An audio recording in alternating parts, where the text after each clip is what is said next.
Hey guys, just D here with Just D Outdoors. Welcome back to my channel here on YouTube. Today I'm going to be talking about another reloading tool accessory that I recently purchased. I got this again off of Amazon and I paid $115 for it back in July. And I just looked on Amazon just to refresh my memory, and they have it on sale for $89 now, so it's quite a bargain.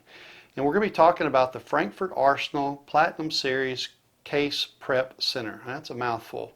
Now, the reason why I went and decided to do a review on this one is because I couldn't find one on YouTube that is on this particular model.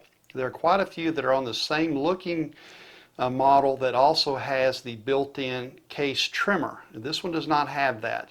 I opted not to go with that model because I've already got a nice little system set up to trim my cases, so I didn't need it. And I was tired of using the little hand tools. I want to show you real quick for those that don't know, or just a little quick refresher.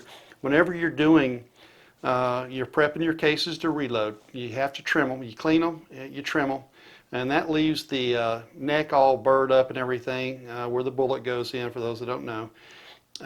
So you got to clean that up. You got to take the burr out of the inside, the outside, flip it over, and then you got to clean the primer pocket. Now, if you're shooting old military brass and it's never been reloaded before, they crimp the primer pocket to keep the primer in, and you've got to get rid of that chamfer or that burr that goes around there, whatever you want to call it, that helps hold that primer in.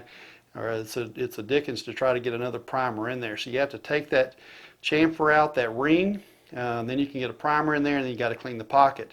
So these are the tools that were available to me, and I've been doing this for about 3 years now. And these are the common tools that are out there to do by hand. So this came with my reloading set. And again, I want to show you an old uncleaned case. Now this one hasn't had to be trimmed. It's actually under spec, so I didn't need to trim it. But normally this would be cut and show a burr. You'd visibly see the burr. So you would stick this in like so, spin it a few times, flip it over, go in here. These cuts in here help take off the outer burr, and you spin it a few times to try to get that out. And then you've got a military crimp in here. I don't know how well you can see it, but there's a crimp right here that goes around, and you have to get rid of that. So everybody recommended using this. So I was trying it this way. And you know, it doesn't work very well at all. So I thought, okay, well, let me get this crimp tool here to decrimp it to take this out. Well, this is soft metal. Apparently it's softer than brass because it didn't last very long. You stick this in here and then you rotate this back and forth, right? And then you got to clean the primer pocket out because it's dirty down in there. And this is a hand tool for that. It's got a small one and a large one, and it's, you know, looks like a flat blade screwdriver on there. And you stick this in here. Okay, so I'm going to go through the whole process. So I would sit on my back porch like I did when I was a kid with my grandmother, shelling peas, and I'd take a bucket of brass out there with me, and I would sit here and do this number. Spin it around, do this number, and do this. And then when I thought I was satisfied with it, I'd toss it over in the bucket and I'd start over again. Well, it doesn't take very long for your thumb and everything else to start wearing out because you're putting all that pressure right here. So that's why I'd sit out there every afternoon and I'd knock out 25, 30, 40 of them, however long I wanted to do it, until I just got tired of doing it and my thumb would start cramping up. So there's got to be a better way of doing it. So I looked online, and of course I came across the Frankford Arsenal Case Prep Center. Now, like I said, there's other brands out there. This is the one I opted to go with, and I really like it. This is the box it came in. It's got the inner deburring tool there, the chamfering tool, whatever. The outer one to take the burr off the outside of the neck. It's got a small and a large primer pocket cleaner that come with it. Spins at 200 RPM, which is to me the perfect speed. Hardened steel, the 4 prep center tools that come with it. You can stand it on it, or lay it on its side like I do, and I'll demonstrate it later in the video. It's got the mount holes I'm fixing to show you. Or you can stand it vertically. And again, I got this off of eBay for $115. They currently have it on sale for $89. This is the actual tool itself right here, the Case Prep Center. This is laying on its side. Here's the 4 holes here where you can lay these attachments and stand them in there. I never have used that, have no need to. Like I said, it comes with the outer, the inner, and then the large and small. And these are kind of serrated. It's probably not the right word, but they have edges on them right here to where they go in that primer pocket and they clean it out really well. So I prefer this method, laying on the side, but you can stand it vertically and you could put other attachments here. Now when I first got this, I went ahead and ordered a small primer pocket resizer. Looked around and I paid pretty good money for this little tool right here. And this is supposed to go in the primer pocket and not only clean it out, but also resize it to factory specs. When I can get it to work on a particular piece of brass, it works wonderfully. It makes it look brand new down in there. But the problem is that only happens about 10% of the time. So I don't know what I'm doing wrong and I've stopped using it. It goes in there, and even when it's fully seated, it usually doesn't make contact with the bottom primer pocket. And I don't know why. These are all once fired brass. And so this beautiful machine steel here that's cut and everything to flush that down there, half the time won't spin, and the bottom of the case itself will just get shiny where this is spinning on it and it's not making contact in the bottom. So I've just done away with this, took it off, and I'm using the small one to go in there, and it makes contact every time, and then I'll spin it a little bit as I'll demonstrate, and it cleans it off and it does a really good job. So this is an unclean piece of brass that, like I said, I didn't need to trim it, but I'll still go through that process. It's a once fired piece of brass, and then I've taken the crimp out. We'll need to take the crimp out and clean that out. This is a finished one that's already been deburred here inside and out. The crimp has been taken out, and the primer pocket is nice and shiny. So that's what it should look like. That's your finished product.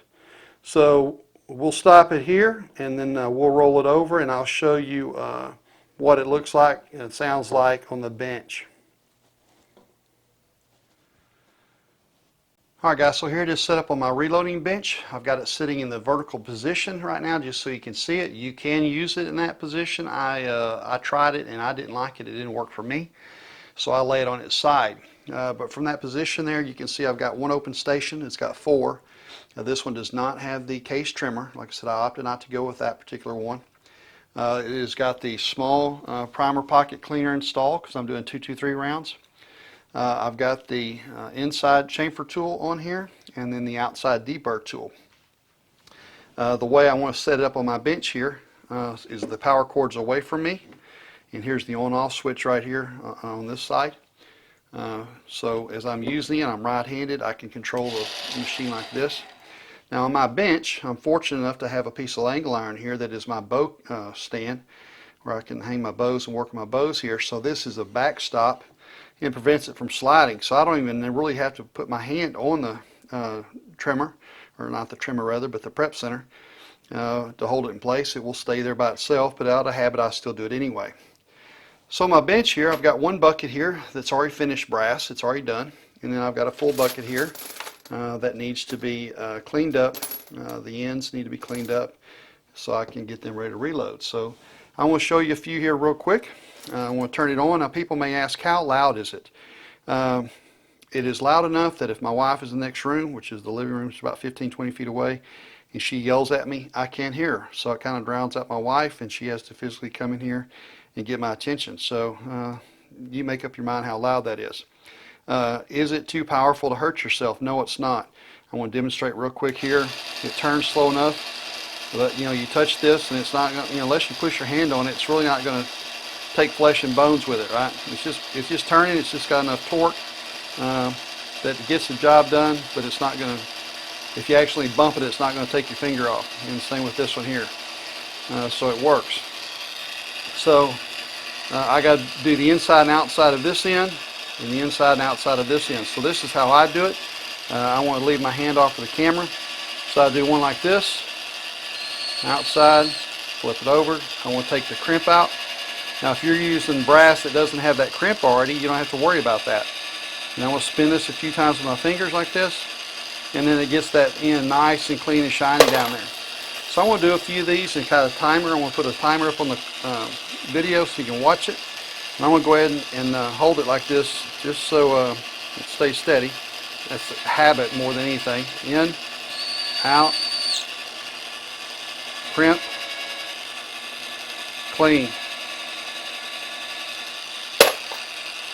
In, out, crimp, clean. In, out, crimp, clean. Now y'all may say, oh, he's taking too much out or not taking enough. Feel free to add comments down below. Light me up. Tell me I'm doing it all wrong. I'm an idiot. That there's a better way of doing this. And I know there are other tools that you can use to take that crimp out. And I would plan on buying one of those here soon. They make one specifically for that purpose. I'm kind of using this to do the job. But I will eventually get another piece for that. So again, this is much faster than the way I was doing it sitting on the back porch, doing it all by hand. I can get that on there. Nice and clean.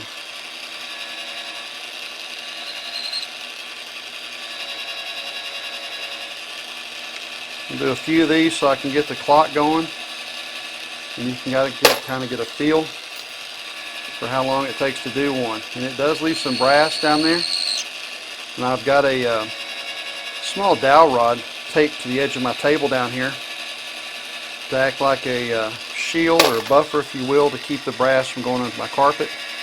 Not that I'm real worried about that. This is a workroom. But I can easily sweep the brass up and off into a little bucket here in a second.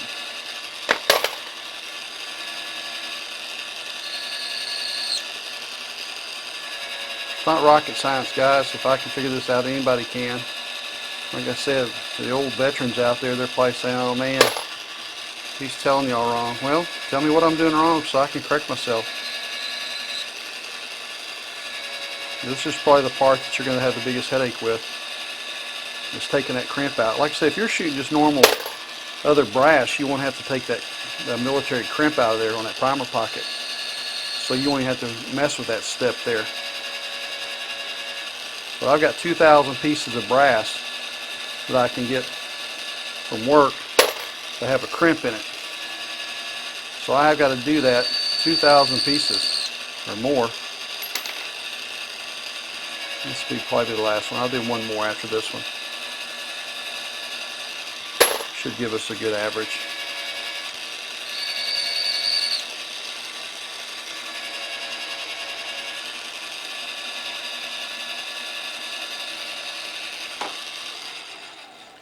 Alright, see if I can get that on there. I don't know how well I can get that on that camera, but it's nice and shiny in there.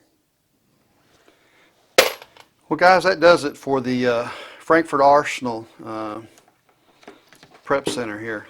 Again, this is the Platinum Series Case Prep Center without the case trimmer built into it.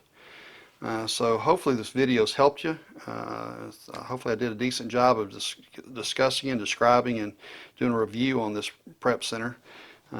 Feel free to add comments. Please hit the like and subscribe button down below. And until the next video, guys, take care and God bless. Be safe.